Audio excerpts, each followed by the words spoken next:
Hi guys, I'm Chris, the Batchmaker. Thank you so much for joining me today. We are going to make yummy banana bread, and also thank you so much to everybody that donated. Thank you for loving my girls as much as we love them. Weird times, but I know we're all gonna pull through. So let's get going. I'm going to write down the ingredients somewhere on the screen. My husband will do that. But I'm gonna kind of walk you through the recipe. It's fairly easy.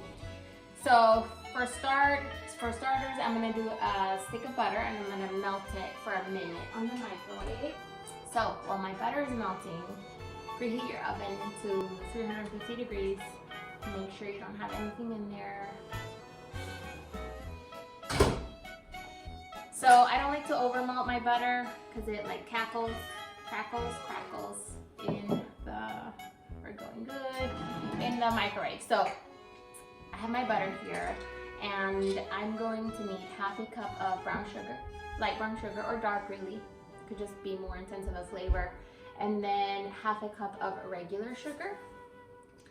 So I'm gonna do half a cup of regular sugar. And then my half a cup won't fit in my little container here, so I'm gonna do 2 1/4 cups. When you have brown sugar, always make sure to push it in there. Kind of pack it in. And then you're gonna use a whisk.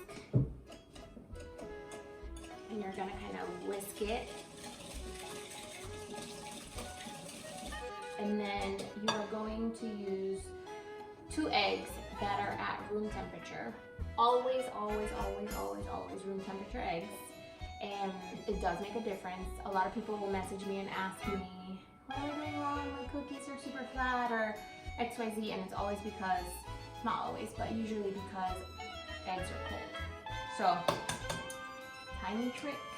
And if you need to get them room temperature because you have them in the fridge, just grab a bowl of hot water, drop them in there, and make sure not to crack them while you drop them. So gently put them in there, and yeah, this should be room temperature in about 5 minutes. So eggs, and then I'm gonna do about a teaspoon of vanilla. I don't really measure my vanilla or my salt usually, but I'll measure the salt this time around. You whisk that in there, and it kind of looks like a soupy brown consistency. And then I'm going to set my whisk aside in this little bowl right here. And I'm going to measure out my flour, baking soda, and salt into this bowl. So with flour, I'm gonna need 1.5 cups of flour. And another little trick is you always want to pour the flour like that, like from 1 cup to another, and then level it off. So that's half a cup. Never do that, no. If you love me, don't do that, please. And then level it off. And then that goes in there. And then I'm gonna do 1 teaspoon of baking soda. Baking soda. There we go. And then I'm gonna do about half a teaspoon of salt. And then I'm gonna grab a little spatula. And this is where a lot of people make the mistake of over mixing the flour in, because that's where you get like rubbery muffins or breads when you're making it at home. So never over mix the flour. That's one of the first things I tell people that work with me or that want a tip or something on how to make something. Never over mix. So you should still see some flour. And then in the other little bowl that we have here, I'm gonna do my bananas. I'm gonna move the whisk to the side. So banana bread, every banana is really different. Like right here, it's a perfect example. One of it is really just smaller than the other two. So you can do anywhere from 2 bananas to 4 bananas.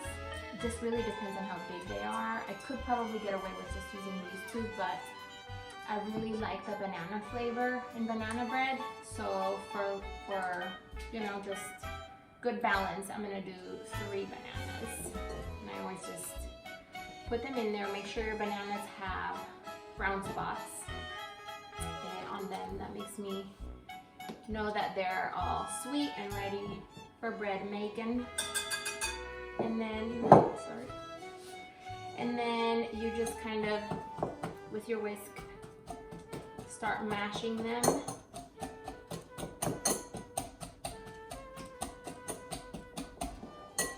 I like my banana bread with not necessarily chunks of bananas, but you know, I don't know, not like soupy banana.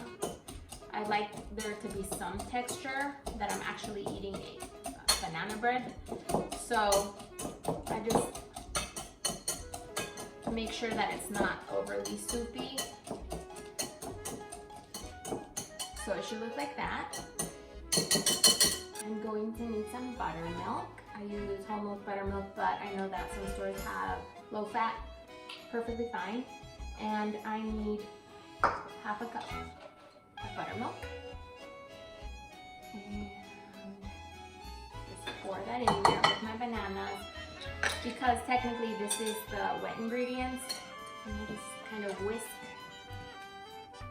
You could do the vanilla in here too, but you did it with the eggs, it's fine. I'm gonna whisk that in there.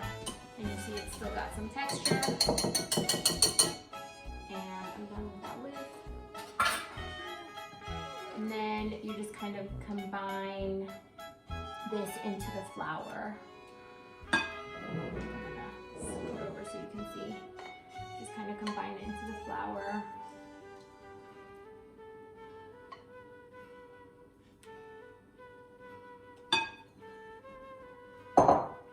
And again, do not overmix.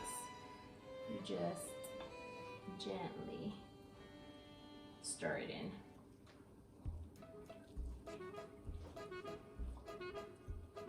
Like that. So everything should be perfectly mixed, but not overly to where you're like heavily mixing. And then, sorry, that was a parchment paper. If you don't have any, you can always grease with some vegetable oil, canola oil, or one of those little sprays. But you just need a loaf pan. I have this one I love, and you just kind of line it. It's gonna be loud. And then you just put all the mixture in there, and then I'll show you how I do the Nutella part, because it's another little trick in there. I'm running out of space. So banana bread mixture is in there, and then we're onto the Nutella. If you do half of the mixture of banana bread and then do Nutella, and then half of the mixture of banana bread, the Nutella will sink to the bottom, because Nutella is pretty dense. So you can use 1 spoon. You can actually use 2 spoons if you don't want to get your fingers dirty. You can pipe it out. You can just make sure that you're doing it like a little line down the middle. If I were at work, I would be wearing a hat, not a dress, and my hair in a ponytail, and I would be wearing gloves, but so this just feels weird to me. So the trick here is to kind of, so you have it down the middle, and then slowly and gently kind of almost like drown it in there.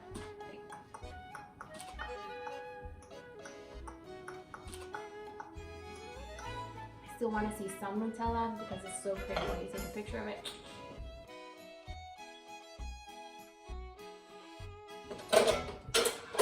So I still want to see some Nutella. It's still at the surface, but it's not, hopefully not going to sink to the bottom. And even if it does, it's still going to taste good. It's not going to change anything. So now we're going to make the crumble, everybody's favorite part. Mine too. My kids will actually just eat the crumble sometimes. So I have half a stick of butter. I'm going to zap that, and then I will tell you what else is in it.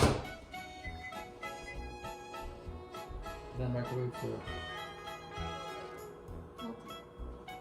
Okay, so have melted butter, half a stick, and then I'm going to do equal parts chopped walnuts, equal parts regular sugar, equal parts and flour. So I'm going to do half a cup with extra walnuts, and half a cup of sugar. And then this is where it doesn't matter if you measure it exactly like I said. Actually that's 30. And then fork. Always with a fork with crumbles. It matters. I don't know why, but it does. And you just kind of mix it. You can use your fingers as well, and just get it to that crumbly consistency. You don't have to use walnuts. You can use pecans. You can skip the nuts if you're allergic. You can add cinnamon. That's the beauty of it. But this is how we do it at BatchHouse. So you can just kind of crumble it on top. Don't just like let it all fall into one place. Just make sure to separate it with your fingers as you do it,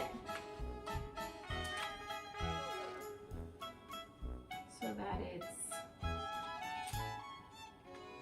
kind of crumbly. If you like a lot of crumble, do all of it. If you don't want a lot of crumble, you don't have to do all of it. Like I said, my kids love the crumble, and I'm actually making one for my neighbors too.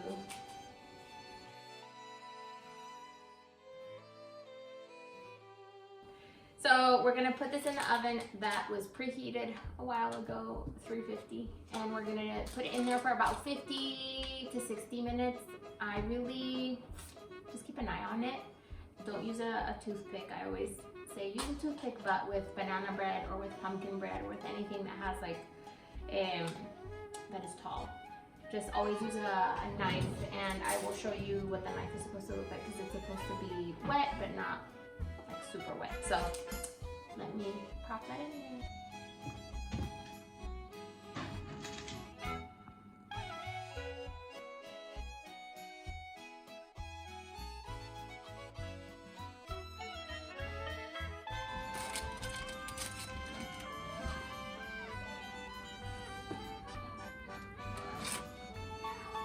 Not ready.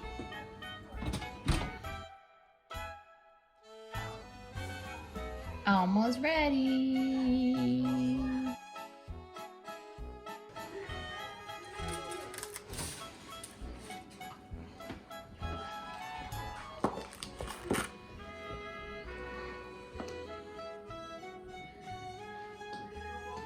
Done.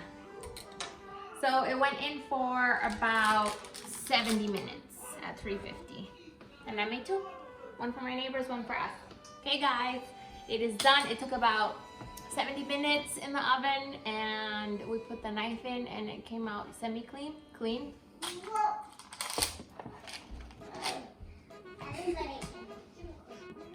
Hey guys, so banana bread is done, and it took about 70 minutes. Hi guys. Banana cake is out of the oven, and it took about 70 minutes at 350. The knife came out semi-clean, more clean than not. Let it sit for about 10 minutes and just kind of flip it over. Grab this with a towel or mitts, flip it over, put it on a plate. My kids are up, so it's time for me to go. Enjoy banana bread.